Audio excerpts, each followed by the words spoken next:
जी, माननीय विधायक करनाल श्री जगमोहन आनंद जी, माननीय विधायक असंत श्री योगेंद्र राणा जी, पूर्व मेयर माननीय रेणुबाला मैडम जी, ब्रिज गुप्ता जी, मेरे साथी और हमारे शहर से आए हुए नागरिकगण, विशिष्टगण, प्यारे बच्चों, मीडिया के साथियों, आज का दिवस हमारे लिए बहुत इम्पोर्टेंट इसलिए हो जाता है। मैं आपको शुरुआत में ये चीज बताना चाहूंगा, मैडम ने भी हमें बहुत सारी चीजें संविधान के बारे में बताई, लेकिन एक अगर हम पृष्ठभूमि देखें, जब संविधान हमारा बना था उस समय पे बड़े बड़े सोशल साइंटिस्ट, जब आज़ादी का दौर जब मिलने वाली थी 1940 के बाद की मैं बात कर रहा हूँ, कई लोगों ने ये कहा था कि भारत एक राष्ट्र है ही नहीं, ये अलग अलग रिलीजन्स में बटा हुआ है, एक अलग अलग जियोग्राफिकल इसका एक ऐसा विस्तार है जिसमें कोई समानता नहीं है, अलग अलग भाषाओं में बटा हुआ है। ये सब होने के बावजूद सोशल साइंटिस्ट, बड़े बड़े लीडर्स ने भी ये प्रिडिक्ट किया था कि ये देश कभी एक हो ही नहीं सकता। और मजे की बात यह है कि उस टाइम पे आई थिंक 1945 तक ब्रिटिश के जो प्राइम मिनिस्टर थे विंस्टन चर्चिल, उन्होंने तो बखूबी खुलेआम कहा था कि ये पॉसिबल ही नहीं है कि देश एक हो सकता है जिसे हम भारत कहते हैं। और वो याद करिएगा, उस भारत की बात कर रहे थे जब तक हमारी रियासतें बहुत सारी 500 से ज्यादा अलग होती थी, वो उस टाइम तक इंटीग्रेट नहीं हुई थी, वो सिर्फ उसी भारत की बात कर रहे थे। मजे की बात यह है कि जब ये 1949 में हमारा संविधान जब 26 नवंबर को एक तरह से लागू हुआ, लागू होने का मतलब ये है कि जो मुख्य, जो बहुत इंपॉर्टेंट जो पहलू थे, जो प्रावधान थे, वो 26 नवंबर 1949 को लागू हुए। तो आप उसमें देखेंगे कि हमारे संविधान में जिन चीजों पे लोगों ने ये कहा कि किस वजह से ये देश एक नहीं हो सकता, उन्हीं वजहों को इस संविधान में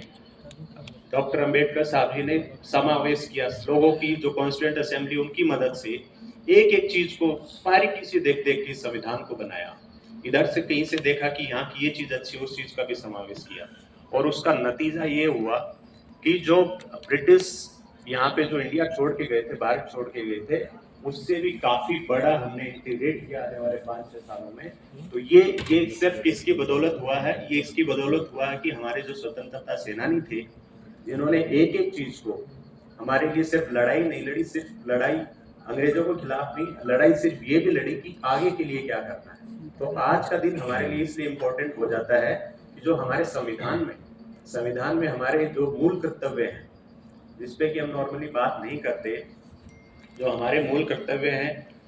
1976 के आसपास जब हमारा आर्टिकल 51 ए इंसर्ट किया गया था, तो उसकी पहली जो मूल हमारी जो एक कर्तव्य है, पहला मूल कर्तव्य है, वो यही है। वो इसी चीज को ध्यान में रख के रखा गया है कि क्योंकि संविधान इतना इम्पोर्टेंट हमारे लिए, देश की इंटीग्रिटी के लिए, देश की अखंडता के लिए इतना जरूरी है, तो पहला मूल कर्तव्य हमारा है वो ये है कि भारत के संविधान का पालन करना। तो आप बच्चों से मैं सबसे रिक्वेस्ट करूंगा कि सबसे पहले आज जाकर अपनी जो मूल जो है ड्यूटीज है, हमारे जो कर्तव्य हैं, वो जरूर पढ़ें।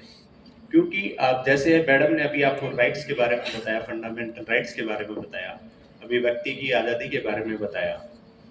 कोई भी अधिकार बिना कर्तव्य के एग्जिस्ट ही नहीं करता है। गांधी जी कहते थे सबसे पहले जो एक ड्यूटी होती है, कर्तव्य होता है, उससे एक अधिकार निकल के आता है। हमारा ये कर्तव्य है कि किसी को बोलने की, अभिव्यक्ति की आजादी दी हम,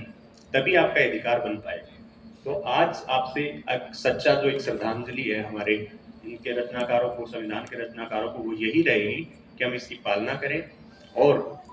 इसमें जो निहित जो हमारे मूल कर्तव्य हैं उनकी हम बखूबी पालना करें, हमारे व्यक्तिगत जीवन में, हमारे सामाजिक जीवन में, और हमारे जहाँ पे भी हम लोगों को भी ये चीज़ बताएं कि क्यों इम्पोर्टेंट है हमारे लिए। इसके साथ साथ ही मैं आप सभी लोगों का फिर से बहुत बहुत धन्यवाद